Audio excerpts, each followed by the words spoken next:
entier se souvient de sa naissance, alors que Kate Middleton et le prince William descendaient les marches de l'hôpital Saint-Marie à Londres en juillet 2013. Près de 3 mois, le prince George soufflera sa 10e bougie. À cette occasion, Sir Marcus Setchell, qui l'a vu naître, s'est confié dans une interview accordée au Télégraphe ce samedi 8 avril et relayée par le magazine Hello. Dans les pages du quotidien britannique, l'ancien gynécologue est revenu sur son stress au moment de l'accouchement. La naissance de George m'a permis de me rappeler qu'il s'agissait d'un bébé comme les autres, dont les parents sont susceptibles de ressentir les mêmes émotions, les mêmes douleurs et les mêmes désagréments que toutes les personnes dont je me suis occupé, a déclaré le médecin. La venue au monde du prince George était, sans doute, l'une des plus attendues. Pourtant, sa naissance n'a pas été annoncée tout de suite, par le prince et la princesse de Galles.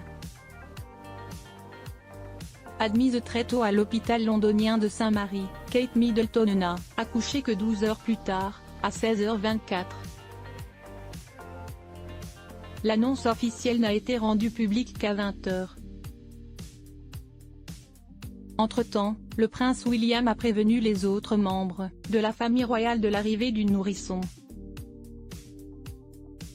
La première à en avoir été informée fut la reine Elisabeth, suivie des parents de Kate Middleton, Caroline, Michael Middleton, sa sœur et son frère Pippa et James, le roi Charles III, puis le prince Harry. Le couple royal est sorti de l'hôpital un jour après la naissance. Le 23 juillet, il présentait le nouveau-né à la presse et au monde entier. George, Charlotte, Louis, Archie. Les vraies stars de la famille royale désormais à la retraite, Sir Marcus Setchell a officié au service des Windsor pendant 24 ans. Depuis 1990, il était le gynécologue attitré de la famille royale, et a ainsi vu naître le prince William en 1982.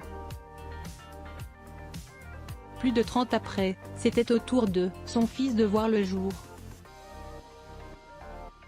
Pour assister à cet événement, le médecin avait même décidé de retarder d'1 an son départ à la retraite. C'était le sommet de ma carrière. Le moment où j'ai tenu le futur roi d'Angleterre était précieux et inoubliable, avait-il affirmé à l'époque.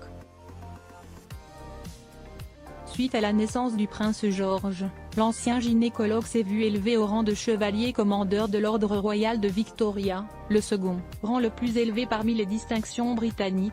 C'est bien sûr un grand honneur d'avoir servi la reine pendant 24 ans.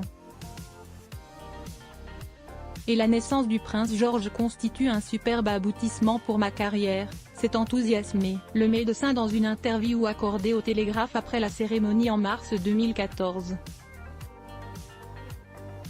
Article écrit en collaboration avec 6 médias.